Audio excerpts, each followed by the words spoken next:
बाबानंद परम वैष्णव हैं, एकादशी का निराहार व्रत करते हैं। सुखदेव जी वर्णन कर रहे हैं, एकादश्याम निराहार समभ्यर्च जनार्दनम स्नातुं नंदस्तु कालिंद्या द्वादश्याम जलमाविशत्। एकादशी के व्रत का मतलब क्या है? 5 ज्ञानेंद्रियां, 5 कर्मेंद्रियां, ये 10, और इन 10 का स्वामी मन 11वां। तो इन 11 इंद्रिय और इंद्रियों के स्वामी इस मन के माध्यम से हम निरंतर संसार के विषयों का सेवन करते हैं। पर 15 दिन में एक दिन हमें इन इंद्रियों के द्वारा, इस मन के द्वारा भगवत रस का आस्वादन करना चाहिए। आँखों से प्रभु की झांकी का दर्शन करें, कानों से हरि के कथामृत का पान करें, वाणी से गोविंद के गुण गणों का गायन करें। इस प्रकार से ये सारी इंद्रियां, मन माधव की सेवा और भगवत रस के आस्वादन में ओतप्रोत रहें। इसी का नाम है एकादशी। इसी को कहते हैं उपवास। उप समीपे यो वास, भगवान के पास बैठना ही उपवास है।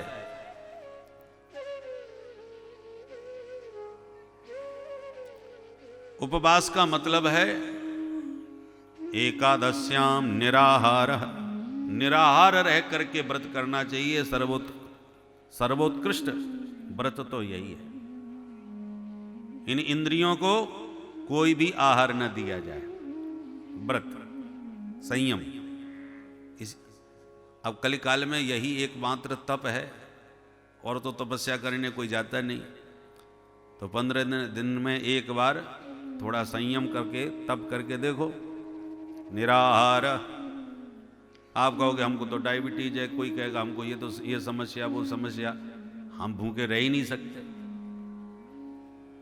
तो निराहार नहीं, वैसे तो निर्जला व्रत रखना चाहिए, पानी तक न पिए। हमने धर्म सम्राट श्री स्वामी कृपात्री जी महाराज तथा उनके कृपा पात्र ब्रह्मचारी श्री केशवमणि जी महाराज, केशवमणि जी की सेवा का सौभाग्य दास को मिला। तो उनकी नेत्र ज्योति चली गई थी। तो स्वामी जी महाराज एकादशी के दिन पानी तक नहीं पीते थे। एक बार इतने बीमार हो गए, भयंकर ज्वर। हम वैद्य जी को लेके आए, वैद्य जी ने नब्ज देखी के और हमसे बोले भाई स्थिति तो बहुत गंभीर है स्वामी जी की, हम ये दवा दे रहे हैं, तुरंत खिलाओ। मैंने जब कहा कि स्वामी जी दवा ले लीजिए, स्वामी जी बोले आज हमारी एकादशी है, आज हम कुछ नहीं लेंगे। मैंने कहा स्वामी जी आप भयंकर ज्वर से ग्रसित हैं, आपको ये तत्काल गोली खानी ही पड़ेगी, तभी ज्वर उतरेगा। तो स्वामी जी बोले हम सन्यासी हैं, अब सन्यास ग्रहण कर चुके हैं। सन्यासी तो अपने शरीर का पहले ही अंतिम संस्कार कर चुका होता है। अब शरीर रहे न रहे, हम क्या करेंगे इस शरीर को रख के। पर इतने जीवन भर हमने जो व्रत किया, उस व्रत का परित्याग नहीं करेंगे। शरीर छूटे तो छूट जाए, परंतु अपना व्रत नहीं छोड़ेंगे। वैद्य जी भी बड़े विद्वान थे, उन्होंने भी तमाम शास्त्रों के वचन दिए और कहा महाराज शरीर रक्षा के लिए व्रत तोड़ने में कोई बुराई नहीं है, और फिर आपको केवल ये औषधि पाने के लिए कह रहे हैं, कोई अन्न खाने को थोड़ी कह रहे हैं। बहुत प्रकार से समझाया स्वामी जी, एक नहीं माने महाराज। वैद्य जी अंत में थक हार के हमसे बोले भाई कोशिश करना जल्दी से, कैसे भी मान जाए, नहीं तो बहुत भयंकर स्थिति है, शरीर का कोई पता नहीं है।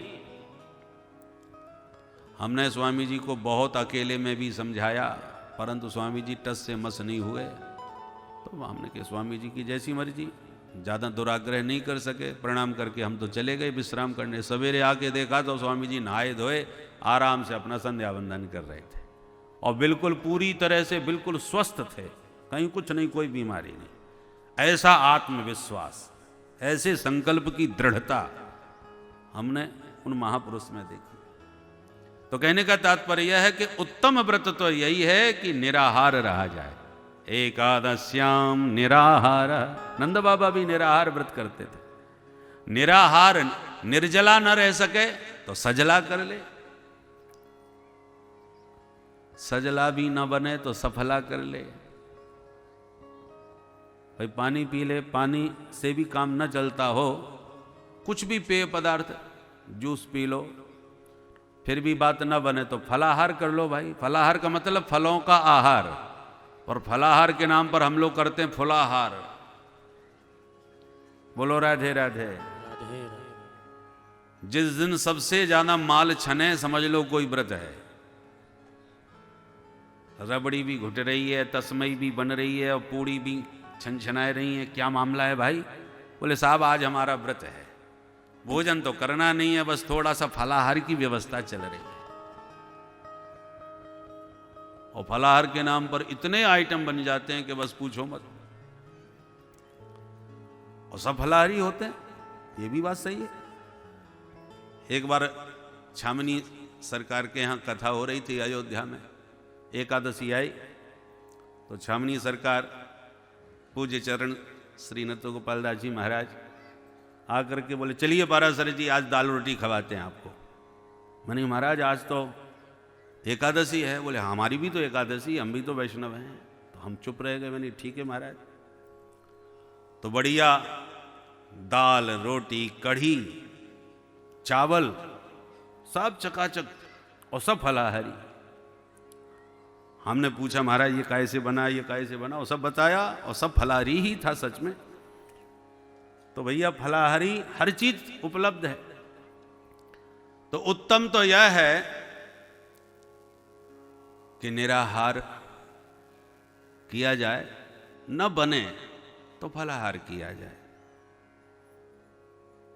परंतु एकादशी का वास्तविक तात्पर्य क्या है? समभ्यर्च जनार्दनम। सुखदेव जी कहते हैं नंद बाबा ने एकादशी निराहार तो करी, पर उस दिन ठाकुर जी की विशेष अर्चना करी। माने एकादशी की सफलता तब है जब शरीर से, क्रिया से अधिक भगवत सेवा हो, भगवान की अर्चना हो। समभ्यर्च जनार्दनम। और रात्रि जागरण करके भगवान नाम संकीर्तन करे।